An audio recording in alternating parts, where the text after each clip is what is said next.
Welcome to A9 TV. ముందుగా బులెటిన్లోని headlines చూద్దాం. విచారణపై BRS నేత కేటీఆర్ కీలక వ్యాఖ్యలు. ఫార్ములా 1 రేసింగ్ లో అవినీతి కేసు ఏసీబీ ఆఫీసులో విచారణకు మాజీ మంత్రి కేటీఆర్ 6 నెలల నుంచి విచారణ చేస్తున్నారు, ఏమీ తేల్చలేదని వెల్లడి. కూటమి ప్రభుత్వంపై ఆర్కే రోజా హాట్ కామెంట్స్. ఇది మంచి ప్రభుత్వం కాదు, ముంచే ప్రభుత్వం అన్న రోజా తల్లికి వందనం ఇవ్వకుండా కూటమి ప్రభుత్వం మోసం చేసిందని వెల్లడి. కెమెరాల ముందు సవాలు చేయడం, తొడలు కొట్టడం కరెక్ట్ కాదని వ్యాఖ్య. కేటీఆర్ వ్యాఖ్యలపై భల్మూరు వెంకట్ మండిపాటు.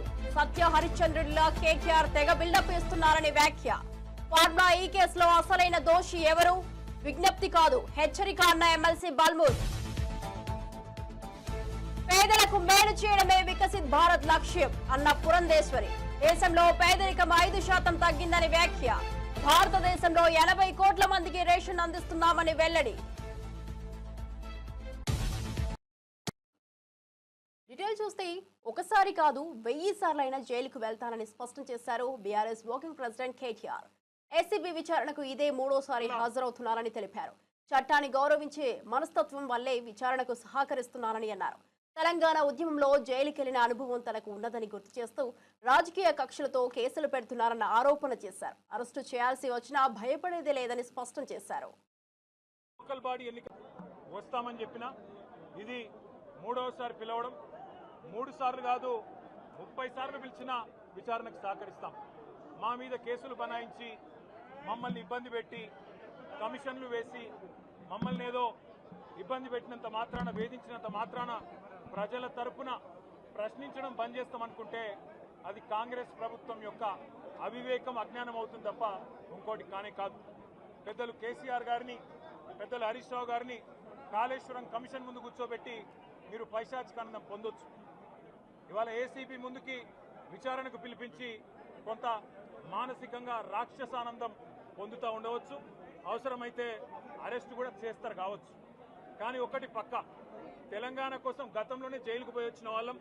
హైదరాబాద్ బ్రాండ్ ఇమేజ్ను పెంచే ప్రయత్నంలో భాగంగా హైదరాబాద్ బ్రాండ్ని కాపాడే క్రమంలో తీసుకున్న ఒక నిర్ణయం వల్ల మళ్ళీ జైలుకు పోవాల్సి వచ్చినా భయపడేది లేదు. ఒకసారి కాదు 100 సార్లైనా జైలుకు పోతాం, కానీ వదిలిపెట్టాం కాంగ్రెస్ ప్రభుత్వాన్ని, కాంగ్రెస్ పార్టీని. మీరిచ్చిన 420 హామీలు, మీరిచ్చిన దొంగ 6 గ్యారంటీలు, మీరిచ్చిన డిక్లరేషన్లు ఇవాళ మీరు లోకల్ బాడీ ఎన్నికలకు సిద్ధమవుతా ఉన్నారని చెప్పి వార్తలు వస్తూ ఉన్నాయి. రేవంత్ రెడ్డి గారు నిన్ను మొత్తం రాష్ట్రంలోని బీసీ వర్గాల ప్రజలందరూ గమనిస్తున్నారు. 42% రిజర్వేషన్ ఇచ్చి 42% రిజర్వేషన్ ఇస్తాం అని కామారెడ్డి డిక్లరేషన్లో చెప్పి మోసం చేసి ఈరోజు స్థానిక సంస్థల ఎన్నికలకు మరి రిజర్వేషన్ ఇవ్వకుండానే పోతున్న వైనాన్ని కూడా బీసీలు గమనిస్తూ ఉన్నారు. రైతు బంధు పేరిట ఎలక్షన్ బంధుగా మార్చి ఎలక్షన్లు వచ్చినప్పుడు మాత్రమే రైతు బంద్ వేస్తున్న విషయాన్ని రైతులు గమనిస్తున్నారు. నెలకు 2500 ఎగ్గొట్టిన విషయాన్ని ఈ రాష్ట్రంలోని మహిళలు గమనిస్తూ ఉన్నారు. 2 లక్షల ఉద్యోగాలని చెప్పి నువ్వు చేసిన మోసాన్ని ఈరోజు రాష్ట్రంలోని యువత గమనించింది. కాబట్టే నీ దగ్గర చెప్పుకోవడానికి సమాధానం లేదు, చెప్పుకునేందుకు ఏమీ లేదు.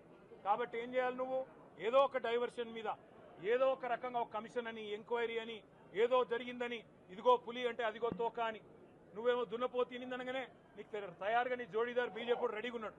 నువ్వు దున్నపోతు తినిందనగానే వాడు దుడ్డని కట్టేయని వాడికి వస్తాడు. మీ ఇద్దరి దొంగ భాగోతం, మీ ఇద్దరి దొంగ నాటకాలు తెలంగాణ ప్రజలకు అర్థమైనాయి. మేము మాత్రం వాళ్ళ పెడితే గిడితే ఒక వ్యక్తినో 2 వ్యక్తులను జైల్లో పెడతాం, కానీ లక్షలాది మంది కేసీఆర్ సైనికులను టచ్ చేసే ధైర్యం నీకు లేదు. తెలంగాణ ప్రజలకు రక్షణ కవచంలాగా ఆనాడు ఉన్నది టీఆర్ఎస్ఏ, ఈరోజు ఉండేది బీఆర్ఎస్ఏ, రేపటికి కూడా స్వీయ రాజకీయ అస్తిత్వమే శ్రీరామ రక్ష అనే విధంగా ముందుకు పోతాం. నువ్వు ఒక్కసారి కాదు 100 సార్లు పిలిచినా వస్తా, 100 సార్లు నిజమే చెప్తా. నువ్వు లై డిటెక్టర్ పరీక్షకు నీకు దమ్ముంటే నువ్వు మగాడివైతే రా, రాష్ట్ర ప్రజలందరూ చూస్తుండగా లై డిటెక్టర్ కూడా రెడీ. నువ్వు ఒక కేసు కాదు ఇంకో 1000 కేసులు పెట్టినా మేము ప్రశ్నించడం బంద్ చేయం, కొట్లాడడం బంద్ చేయం, తెలంగాణ ప్రజల తరపున నిలదీయడం బంద్ చేయం. నువ్వు వేధింపులతో, కేసులతో ఏదో సాధిస్తాననుకుంటే నువ్వు సాధించేదేమీ లేదు. అన్నిటికీ తెగించే కొట్లాటకు ముందుకు వచ్చినాం, తప్పకుండా అన్ని ఎదురు. టీడీపీ నాయకుడు నారా లోకేష్ రాజకీయ భవిష్యత్తును తన తండ్రి చంద్రబాబు నాయుడు నాశనం చేస్తున్నారని ఎంఐఎం అధినేత అసాదుద్దీన్ ఓవైసీ ఆరోపించారు. 14 ఏళ్ల పాటు సీఎంగా అధికారం పొందిన చంద్రబాబుకు ఇంకా సరిపోలేదా అని ఆయన ప్రశ్నించారు. లోకేష్ ను పార్టీ వారసుడిగా చేస్తే నిజంగా పార్టీలో ప్రాణం ఉన్నట్లా అని విమర్శించారు. జూనియర్ ఎన్టీఆర్ టీడీపీకి బలమైన నేతగా ఉన్నారని, ఆయనకు పార్టీని అప్పగించారని సూచించారు. టీడీపీ బతుకుదెరువు కోసం మళ్లీ ఎన్టీఆర్ అవసరమని, కానీ ఆయనను పక్కకు నెట్టి లోకేష్ ను ముందుకు తీసుకురావడం సరైంది కాదని ఓవైసీ ధ్వజమెత్తారు. చంద్రబాబు తనకంటే గొప్ప వారసుని ఎంచుకోవాలని వ్యాఖ్యానించారు. अपनी पार्टी से ज्यादा नुकसान आपने अपने बेटे लोकेश का मुस्तकबिल उसको खत्म कर दिया आपने, क्योंकि आपके बाद तो आपका बेटा ही आएगा ना, जूनियर एनटीआर तो नहीं आएगा। अब इतना पॉपुलर है उन्हें, मेरे को नहीं मालूम आता क्या उन्हें, आता क्या नहीं न्यूज बनना ना, ये भी आप लोकेश को परेशान कर दिए। अरे उसका तो देख लेते, कितना तुम करेंगे, तुम हो गया ना 9 साल आंध्र प्रदेश के चीफ मिनिस्टर, 5 साल आंध्र प्रदेश के, बस है बच्चे को देखते अपने, मगर आपने लोकेश को परेशानी में వికసిత్ భారత్ లో భాగంగా వికసిత్ ఆంధ్రప్రదేశ్ అవతరించాలన్న లక్ష్యంతో రాష్ట్రానికి పూర్తి సహకారం అందిస్తున్నామని బీజేపీ రాష్ట్ర అధ్యక్షురాలు పురంధేశ్వరి తెలిపారు. రాజమహేంద్రవరంలో మీడియాతో మాట్లాడుతూ ఎన్డీఏ ప్రభుత్వం 11 ఏళ్లలో అనేక సంక్షేమ పథకాలు, అభివృద్ధి కార్యక్రమాలు అమలు చేసిందన్నారు. వైసీపీ హయాంలో స్తంభించిన అమరావతి, పోలవరం ప్రాజెక్టులను కేంద్రం మళ్లీ గాడిలో పెట్టిందని పేర్కొన్నారు. రాజమహేంద్రవరం అభివృద్ధికి కేంద్రం నిధులు విడుదల చేస్తోందని వెల్లడించారు. సంవత్సరాల కాలంలో అసలు అమరావతిలో ఎటువంటి పని జరగలేదు, పురోగతి లేదు.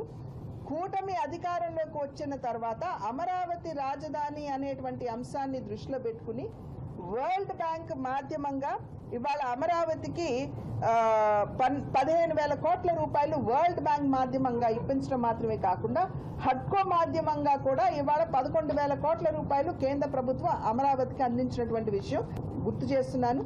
ఇది మాత్రమే కాకుండా కొత్త రైల్వే లైన్ ఒకటి ప్రతిపాదించారు. అది దగ్గర 2,250 కోట్ల రూపాయలతోటి అమరావతిని ఇతర ప్రాంతాలతో అనుసంధించడానికి ఈ రైల్వే లైన్ కూడా ప్రధాని గారు దానికి శంకుస్థాపన కూడా చేశారు. డిజిటల్ గా అమరావతి ఔటర్ రింగ్ రోడ్ అనేదైతే అంటామో దానికి 20,000 కోట్ల రూపాయలు మంజూరు చేయబడింది. పోలవరం వైఎస్ఆర్సీపీ అధికారంలో ఉన్నప్పుడు ఏ మాత్రం ముందుకి జరగలేదు అనేటువంటి విషయం మనందరికీ తెలుసు. మళ్ళీ ఈ మధ్య కాలంలో 12,500 కోట్ల రూపాయలు అందించినటువంటి విషయం మనం అందరం కూడా ఇక్కడ గుర్తించాలి అని చెప్పి చేస్తున్నటువంటి అభ్యర్థన. స్టీల్ ప్లాంట్ ని లాభాల్లోకి తీసుకురావడమే కేంద్ర ప్రభుత్వం యొక్క దృష్టి అంతా కూడా దాని మీద కేంద్రీకృతమైంది. దాన్ని దృష్టిలో పెట్టుకునే 11,400 కోట్ల రూపాయల మేరకు సహకారం కూడా స్టీల్ ప్లాంట్ కి అందించినటువంటి విషయాన్ని మీ అందరికీ కూడా నేను గుర్తు చేస్తున్నాను. South coastal railway division Vizag hub గా మనం దాన్ని కూడా నిర్మాణం జరుగుతున్నటువంటి నేపథ్యం. కూటమి అధికారంలోకి వచ్చేటప్పటికి ఆర్థిక పరిస్థితి ఏంటో మీ అందరికీ తెలుసు. అన్ని జాగ్రత్తగా చూసుకుంటూ ఒక్కొక్కటి అమలు చేసి వస్తున్నారు. ఇవాళ నిన్న మొన్న బిడ్డలకి అకౌంట్లో, తల్లుల అకౌంట్లో కూడా డబ్బులు వేసేటువంటి ప్రక్రియ స్టార్ట్ అయింది. కనుక ఇవన్నీ ఏదైతే నరేంద్ర మోడీ గారు వికసిత్ భారత్ అనేటువంటి సంకల్పం వారు చేశారో, ఆ వికసిత్ భారత్ సంకల్పం అందుకోవాలి అని అంటే, ఆ కళ సాకారం చేసుకోవాలంటే వికసిత్ రాష్ట్రాలు ఉండాలి. వికసిత్ రాష్ట్రాలు అంటే వికసిత్ ఆంధ్రప్రదేశ్ కూడా దానిలో భాగం. కనుక ఆ రకంగా అభివృద్ధి చెందినటువంటి ఆంధ్ర రాష్ట్రాన్ని వికసిత్ భారత్ ప్రస్థానంలో భాగస్వామిని చేయాలి అనేటువంటి భావనతోటి ఆంధ్ర రాష్ట్రానికి అన్ని విధాలా కూడా కేంద్ర ప్రభుత్వం తన సహకారాన్ని అందిస్తుంది అని మీ మాధ్యమంగా ప్రజలందరికీ తెలియజేస్తూ, అభివృద్ధిలోనే అక్షరక్రమే కాదు అభివృద్ధిలో కూడా మన ఆంధ్రప్రదేశ్ ఖచ్చితంగా అగ్రస్థానాన్ని అందుకుంటుంది అని చెప్పి తెలియజేస్తూ సెలవు తీసుకుంటాం. 5 సంవత్సరాల కాలంలో అసలు అమరావతిలో విచారణకు వెళ్లొద్దంటారా? తప్పు చేసినప్పుడు 300 సార్లైనా విచారణకు వెళ్లాల్సిందేనని ఎమ్మెల్సీ బల్మూరు వెంకట్ మండిపడ్డారు. బీఆర్ఎస్ హయాంలో మాపై 100 కేసులు పెట్టిన కేటీఆర్ కి ఇప్పుడు విచారణలంటే భయం ఎందుకన్నారు. విచారణల్లో వాస్తవాలు చెప్పి అంగీకరించాల్సిన బాధ్యత కేటీఆర్ పై ఉందని చెప్పారు. నేటి రాజకీయం సజీవంగా ఉండాలంటే నిజాలను ఎదుర్కొనే ధైర్యం నాయకుల్లో ఉండాలని హితో పలికారు. అసత్యాలు, మాయచూపులు ఇక సాగవని స్పష్టం చేశారు. విచారణకి నేను సహకరిస్తా, విచారణకి నేను వెళ్తా, విచారణకి ఎన్నిసార్లు పిలిచినా పోతా అని చెప్పి మాట్లాడుతున్నావు. ఈ ఫార్ములా కార్ రేసింగ్ లో అస్తవ్యస్తంగా దాన్ని నిర్వహించి అడ్డంగా దొరికిపోయిన వ్యక్తివి నువ్వు. మంత్రివర్గ అనుమతి లేకుండా 55 కోట్లు విదేశీ కంపెనీకి పంపించింది నువ్వు. ఆర్బీఐ అనుమతి తీసుకోకుండా డబ్బు పంపించమని చెప్పింది నువ్వు. ఈరోజు దొంగ దొరికిపోయినాక నంగనాచి లెక్క మాటలు మాట్లాడుతున్నావు. సిగ్గుశరం ఉండాలి. ఏదైతే పాటించవలసింది పాటించకుండా సరైన ప్రొసీజర్ లో చెయ్యకుండా అడ్డగోలుగా తెలంగాణ ప్రజల సొమ్ముని దుర్వినియోగం చేసి దొరికిపోయి ఈరోజు నీతివంతులు లెక్క ఏమి తప్పు చేయలేని లెక్క మాట్లాడుతున్నావు. 3 సార్లు కాదు, దొంగతనం చేసినోళ్ళని 300 సార్లు అధికారులు పిలిచినా పోవాల్సిందే, సమాధానం చెప్పాల్సిందే. నిజంగా నువ్వు సత్య హరిశ్చంద్రుడు అయితే ఆ విచారణలో వాస్తవాలు చెప్పి అంగీకరించాల్సిన బాధ్యత నీపైన ఉంటది. అవన్నిటినీ పక్కన పెట్టి మా ప్రభుత్వం నీపైన కేసులు పెట్టి మిమ్మల్ని లోపల పెట్టే అవసరం మాకు లేదు. కాంగ్రెస్ ప్రభుత్వము నిన్ను లోపల పంపించి నిన్ను విచారణ చేపట్టి విచారణకి పిలిచి పైశాచిక ఆనందం పొందుతుందని మాట్లాడుతున్నావు. మరి ఇదే నువ్వు అధికారంలో ఉన్నప్పుడు రేవంత్ రెడ్డి గారిని మా అందరి పైన అడ్డగోలుగా అక్రమంగా వందలాది కేసులు పెట్టి జైలు పాలు చేసి డిటెన్షన్ సెల్ లో పెట్టి మరి దాన్ని పైశాచిక ఆనందం పొందినవా లేదా దాన్ని శాడిజం అని అంటారా? ఈ రోజు వాస్తవానికి నీ కోరిక ఏదైతుందో జైల్లోకి వెళ్ళాలని చెప్పని అది ఒక్కసారి కాదు 100 సార్లు నువ్వు చేసిన ప్రతి స్కామ్ కూడా 100 సార్లు నువ్వు జైలుకి వెళ్లాల్సిన పరిస్థితి ఏర్పడుతుంది. నీ కోరిక నెరవేరాలని చెప్పి నేను కూడా కోరుకుంటున్నా. నిజంగా నీకు చిత్తశుద్ధి ఉంటే బాధ్యతనే ఉంటే ఈ డ్రామా కంపెనీలు ఆపి ఏదైతే సంబంధించి నీ దొంగ నాటకాలు ఆపి విచారణలో వాస్తవాలు చెప్పాలే తప్ప ఈ దొంగ నాటకాలు ఈ దొంగ డ్రామాలు స్వయంగా నీ కుటుంబ సభ్యులే ఇలా నువ్వు దయ్యం అని చెప్పి నేను ఉద్దేశించి మాట్లాడుతారు. మరి ఈ పంచాయతీ అంతా తెలంగాణ రాష్ట్ర సొమ్ముని దోచుకుంటేనే వచ్చింది కదా కేటీఆర్. బిడ్డ ఖబర్దార్, మాటలు మాట్లాడే ముందు నువ్వు నీ అయ్యా నీ కుటుంబ సభ్యులు తెలంగాణ రాష్ట్రాన్ని దోచుకుండ్రు. నువ్వు కాంగ్రెస్ పార్టీని చూసుకున్నాడు కాదు, నువ్వు చేసిన అక్రమాలకి తెలంగాణ ప్రజలు నిన్ను చూసుకొని నువ్వు కుటుంబ సభ్యులు నేలకేసి కొట్టిర్రు. వచ్చే ఎన్నికల్లో కనీసం మీరు ఎమ్మెల్యేలుగా కూడా గెలిచే పరిస్థితి ఉండదు.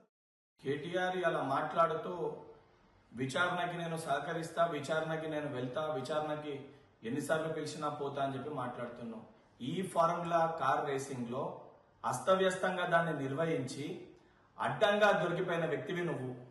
మంత్రివర్గ అనుమతి లేకుండా 55 కోట్లు విదేశీ కంపెనీకి పంపించింది నువ్వు. ఆర్బీఐ అనుమతి తీసుకో. పద్మశ్రీ అల్లూరి వెంకట సత్యనారాయణరాజు జీవితం విలువలతో కూడినదిగా మిగిలిపోయిందని మాజీ ఉపరాష్ట్రపతి వెంకయ్య నాయుడు ప్రశంసించారు.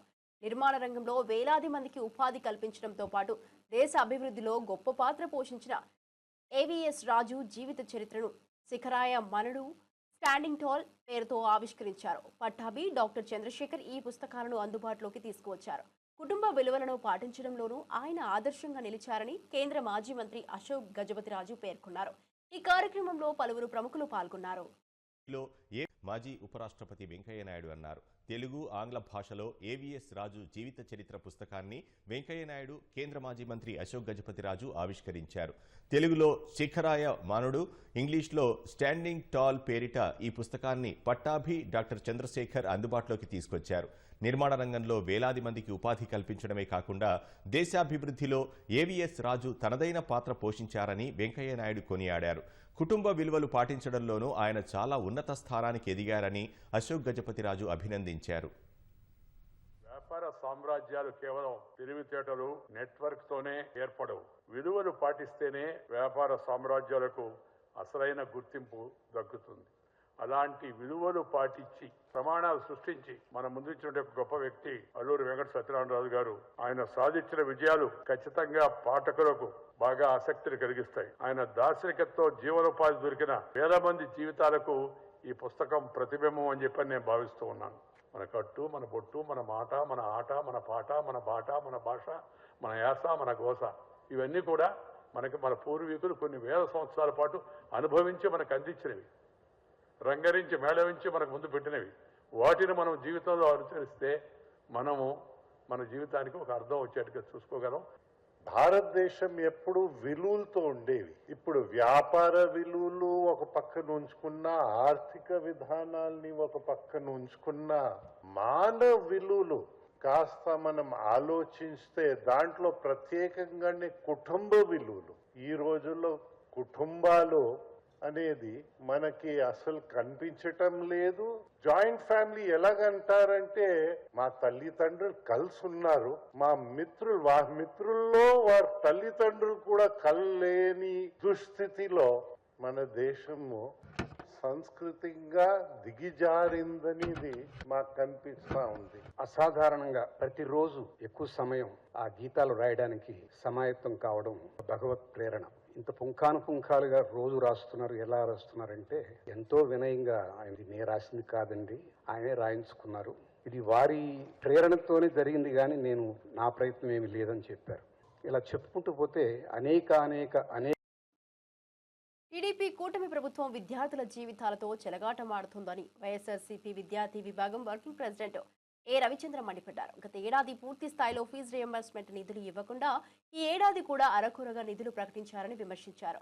ఫీజు చెల్లించకపోవడంతో కళాశాల యాజమాన్యాలు విద్యార్థులకు టీసీ ఇవ్వకుండా వేధిస్తున్నాయన్నారు. కాలేజీలు ప్రభుత్వాన్ని హెచ్చరిస్తున్నాయని, అధికార పార్టీ నేతలకే చెందిన విద్యా సంస్థలు కూడా ఇందులో ఉన్నాయని తెలిపారు. వెంటనే బకాయిలు చెల్లించకపోతే రాష్ట్ర వ్యాప్తంగా ఉద్యమాలు చేపడతామని ఆయన హెచ్చరించారు. చెల్లిస్తేనే రోమ్ నగరం తగలబడతా ఉంటే నీరో చక్రవర్తి ఫిడేలు వాయించుకున్నారట. ఈ రాష్ట్రంలో నారా లోకేష్ గారు విద్యార్థుల ఫీజులు మాకు ఇవ్వండి అని విద్యార్థులు యాజమాన్యాలు మొత్తుకుంటుంటే నిమ్మకు నీరెత్తినట్టు ఉలుకు పలుకు లేకుండా చోద్యం చూస్తూ ఉన్నారు. పైగా మేము అనేక హామీలు అమలు చేశామని ఈరోజు ప్రగల్భాలు ప్రచారం చేసుకుంటా ఉన్నారు.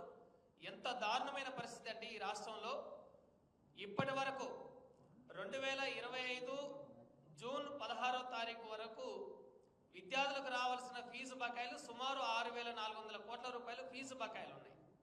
అందులో 4,200 కోట్ల రూపాయలు ఫీజు రియంబర్స్మెంట్, 2,200 కోట్ల రూపాయలు స్కాలర్షిప్ బకాయిలు ఉన్నాయి. మొత్తం 6,400 కోట్ల రూపాయలు. ఇది 6 క్వార్టర్స్కి సంబంధించిన ఫీజుని.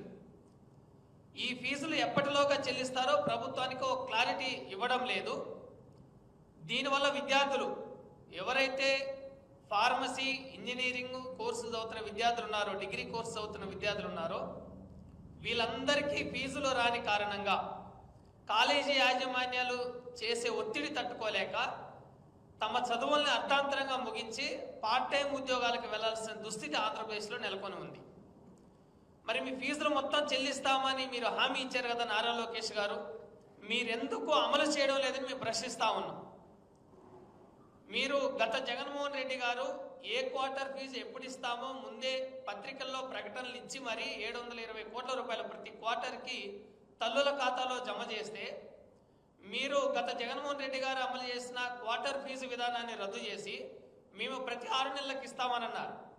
ఇప్పటికీ 6 నెలలు పూర్తయ్యాయి, సంవత్సరం పూర్తయింది. మీరు తల్లుల ఖాతాలో కాదు కాలేజీలకు యాజమాన్యాలకు పంపిస్తామని మీరు చెప్పారు. మరి ఈరోజు కాలేజీ ఖాతాల్లోకి ఫీజులు రాలేదు. కాలేజీ యాజమాన్యాలు ఏం చెప్తున్నాయి, మేము కాలేజీ నిర్వహణ చాలా అత్యంత భారంగా తయారైంది మాకు, మీరు ఫీజులు ప్రభుత్వం ఇవ్వడం లేదు, ముందు మీరు ఫీజులు చెల్లి.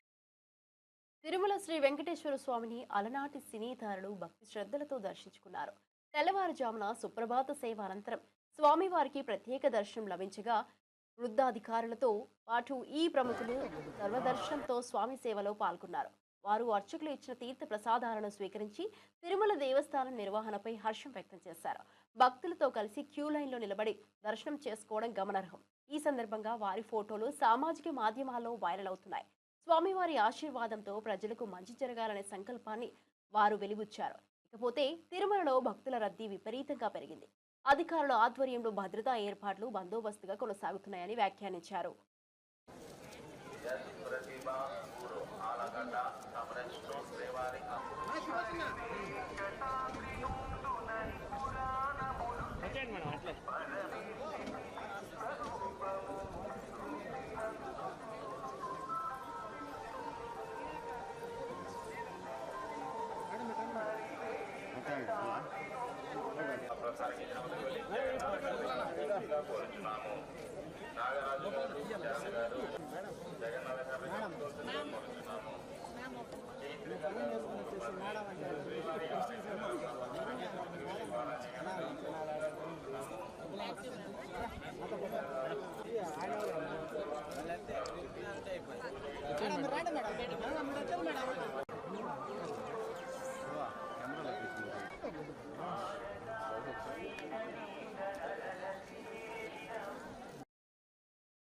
రాష్ట్ర ఆర్థిక పరిస్థితి క్లిష్టంగా ఉన్న పెన్షన్లు, తల్లికి వందనం, అన్నా క్యాంటీన్లు, ఉచిత గ్యాస్ సిలిండర్లు, మత్స్యకార భరోసా వంటి సంక్షేమ పథకాలు అమలవుతున్నాయని మంత్రి నిమ్మల రామానాయుడు తెలిపారు.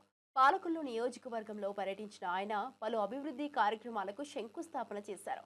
ఇచ్చిన మాట నిలబెట్టుకుంటూ ఒకే నెలలో 2 సూపర్ 6 పథకాలను అమలు చేసిన సీఎం చంద్రబాబు నాయకత్వాన్ని ఆయన ప్రశంసించారు.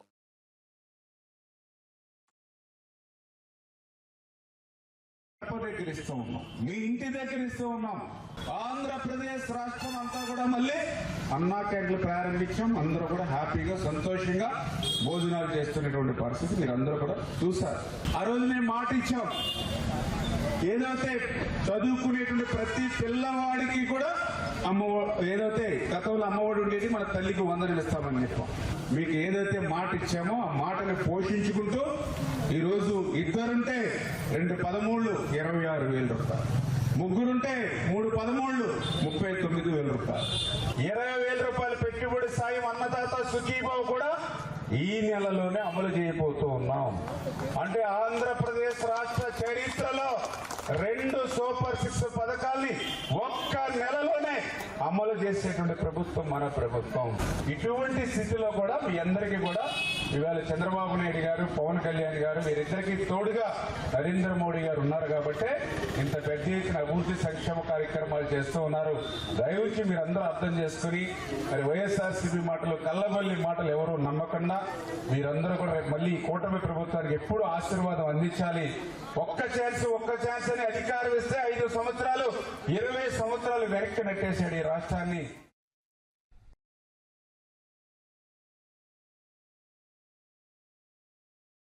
నీట్లో శ్రీ చైతన్య విద్యార్థి కాశిష్ జాతీయ స్థాయిలో మొదటి ర్యాంకు సాధించడాన్ని నటి శ్రీలీల అభినందించారు. కష్టపడితే సాధించలేనిది ఏమీ లేదని, నీట్లో ర్యాంకు సాధించాలంటే ముందుగా ప్రణాళిక వేసుకొని చదవాలన్నారు. తాను కూడా నీట్ రాసి MBBS పూర్తి చేశానని వెల్లడించారు. విద్యార్థుల విజయం తమకు గర్వకారణమని శ్రీ చైతన్య విద్యా సంస్థ డైరెక్టర్ సుష్మా చెప్పారు. దేశవ్యాప్తంగా మొదటి ర్యాంక్ రావడం ఎంతో సంతోషంగా ఉందని విద్యార్థి కాశిష్ ఆనందం వ్యక్తం చేశాడు.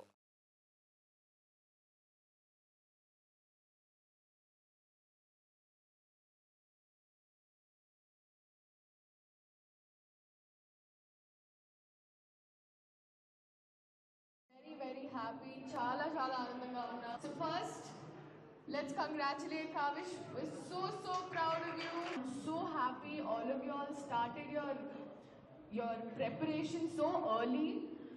It's a very good thing. I don't know how you all are motivating yourselves, but you all have your friends with you all. Don't compete with your friends, compete with yourself. Looking towards being real life heroes and heroines. Thank you for Ms. Sreelila to be here today with us. She is an example of what can be achieved at a very young age.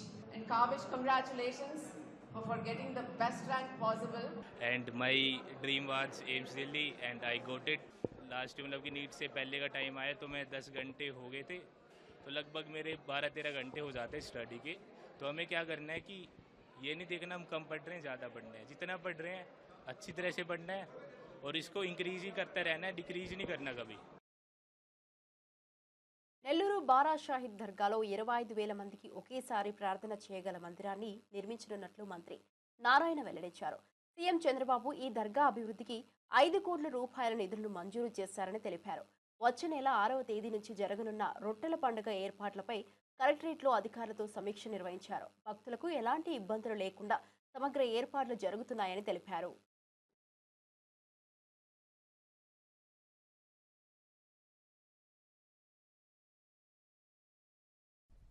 ఇది 400 సంవత్సరాలకు పైగా చరిత్ర కలిగిన దర్గా. ఇక్కడ ప్రతి సంవత్సరం రొట్టెల పండుగ జరుగుతుంది. గత రొట్టెల పండుగ అప్పుడు ముఖ్యమంత్రి గారు వీడియో కాన్ఫరెన్స్లో దానికి ఒక 5 crores శాంక్షన్ చేస్తూ ఉన్నారు. అయితే రాష్ట్ర ఖజానా ఖాళీ 10 లక్షల కోట్లు గత ప్రభుత్వం అప్పు చేసిపోయింది. అయితే ఇప్పుడిప్పుడే ఖజానా కొద్దిగా కుదిరిపడుతుంది. ఈ నేపథ్యంలో ప్రత్యేకంగా అక్కడ ఒక ప్రేయర్ హాల్, ఒక 25,000 మంది ఒకేసారి కూర్చొని ప్రేయర్ చేసుకునేటట్టుగా ఒక హాల్కి 2014-19లోనే వర్క్ స్టార్ట్ చేసి కాలమ్స్ కూడా 3/4 అయిపోయినాయి. దాన్ని ఇమీడియట్గా చేయమని ఎమ్మెల్యే గారు యాక్చువల్గా రిక్వెస్ట్ చేయడంతో దాని మీద అర్జెంటుగా యాక్చువల్గా నిన్న ఆర్డర్స్ ఇచ్చాం. దాన్ని వర్క్ ఇమీడియట్ టేకప్ చేసి ఏదైతే ముఖ్యమంత్రి గారు ప్రామిస్ చేస్తారో దాని ప్రకారం పూర్తి చేయడం జరుగుతుంది. Thank you. రాష్ట్ర ముఖ్యమంత్రి చంద్రబాబు నాయుడు గారి ఆశీస్సులతో మన మున్సిపల్ శాఖ మంత్రి పొంగూరు నారాయణ గారు ప్రత్యేకంగా ప్రయత్నించి 5 కోట్ల రూపాయల నిధులు విడుదల చేయించారు. 5 కోట్ల రూపాయలతో అతి త్వరలోనే నోడా ఆధ్వర్యంలో దీనికి సంబంధించినటువంటి ప్రార్థనా మందిరం అంతా కూడా సిద్ధమవుతుందని స్థానిక శాసనసభ్యుడిగా పూర్తి స్థాయిలో అన్ని రకాల సహకరిస్తున్నటువంటి రాష్ట్ర మున్సిపల్ శాఖ మంత్రి పొంగూరు నారాయణ గారికి ప్రత్యేకంగా ఏపీలో కూటమి పాలనపై వైసీపీ నేత రోజా సంచలన వ్యాఖ్యలు చేశారు. ఎన్నికల ముందు హామీలను ఇప్పటికీ అమలు చేయలేదని విమర్శించారు. సూపర్ 6 ఏది అమలైందో చెప్పాలని డిప్యూటీ సీఎం పవన్ ను ప్రశ్నించారు. 1.60 లక్షల రూపాయల కోట్లు అప్పులు చేస్తే విద్యుత్ ఛార్జీలు పెడితే అది సుపరిపాలన అని ఆగ్రహం వ్యక్తం చేశారు. ఎవరు చేస్తే నాకేమని పవన్ వైఖరి ఉందని ఎద్దేవా చేశారు. విద్యార్థులు రైతులు బాధపడుతుంటే ఆయన నిద్రపోతున్నారని ధ్వజమెత్తారు. కూటమి పాలనకు కౌంటౌన్ మొదలైందని హెచ్చరించారు. పెట్టిన పాలన జగన్మోహన్ రెడ్డి గారు ఈ రాష్ట్రంలో ఉన్న పేదవాళ్ళందరికీ కులం మతం పార్టీ చూడకుండా అన్ని సంక్షేమ పథకాలు తాను ముఖ్యమంత్రి అయిన మొదటి సంవత్సరం నుంచే 5 సంవత్సరాలు ఏ విధంగా ప్రతి ఇంటికి కూడా అందజేశారో మనం కళ్ళారా చూసాం. అంతకు మించి ఇస్తానన్న చంద్రబాబు నాయుడు కూటమి ప్రభుత్వం ఈ ఏడాది పాలనలో ఒక్కటంటే ఒక్కటైనా ఇవ్వడానికి ముందుకొచ్చారని నేను ప్రశ్నిస్తున్నా. ఈరోజు సుపరిపాలన అంటే ఏంటి? 1,60,000 కోట్లు అప్పు చేయడం సుపరిపాలన. ఫస్ట్ ఏడాది 81,000 కోట్లు ప్రజలకి ఎగనామం పెట్టడం సుపరిపాలన. చెప్పిన సూపర్ 6లో ఒక్కటి కూడా అమలు చేయకపోవడం సుపరిపాలన. ఈ రాష్ట్రంలో ఆడవాళ్ల మీద దేశంలో ఎక్కడా జరగనటువంటి విధంగా అత్యాచారాలు, వాళ్ళని హత్య చేయడం, ముక్కలు ముక్కలు చేయడం, పొదల్లో వేసేయడం, పూడ్చిపెట్టడం, దీన్నే సుపరిపాలన అంటారా?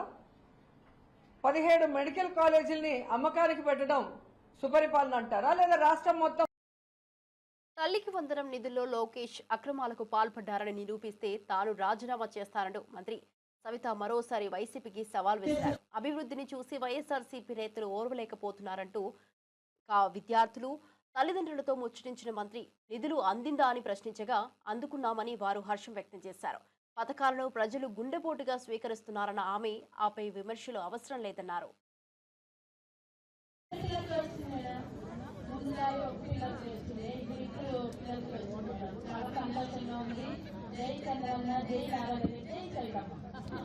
అందరికీ చేరింది కదమ్మా తల్లి వందనం. అందరికీ హ్యాపీనా?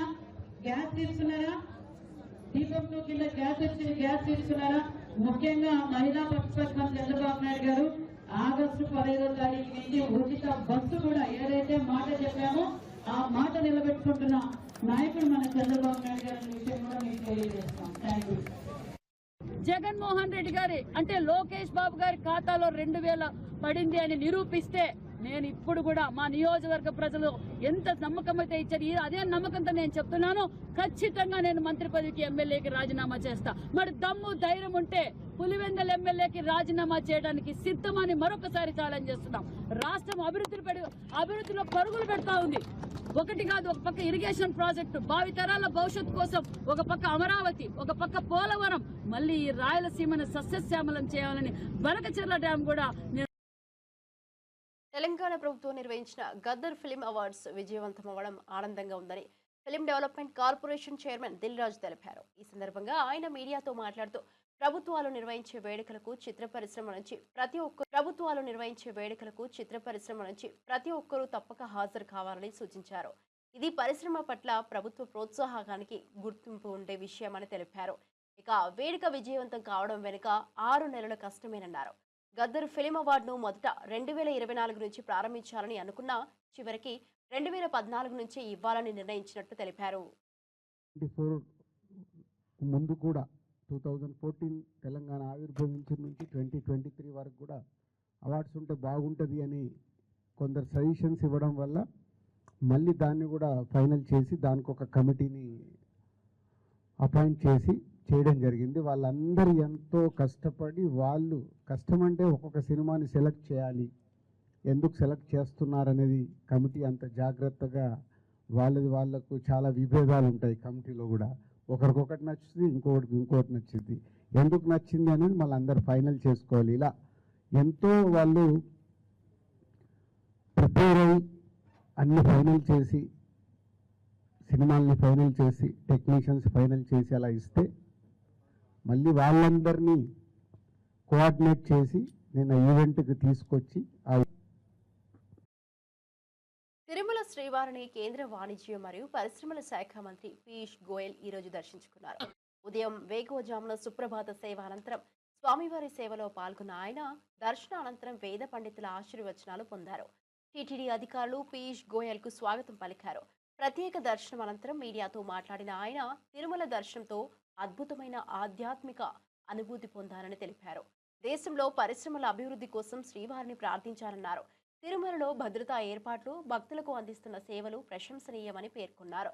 అనంతరం గోవింద నామస్మరణతో గర్భాలయంలో ప్రార్థనలు చేసిన ఆయన భక్తులను అలరించారు. పీయూష్ గోయల్ దర్శనానికి వచ్చిన భక్తులు, యాత్రికులు ఆయనను చూసి ఆనందం వ్యక్తం చేశారు.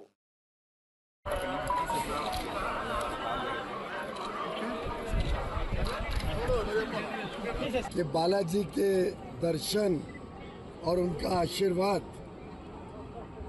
इस वर्ष भी मेरे जन्मदिन के साथ मुझे मिला। ईश्वर ने हम सबको बहुत दिया है और ईश्वर ही हम सबकी रक्षा करता है, हम सबको बल देता है, हम सबको विकास करने के लिए अवसर देता है।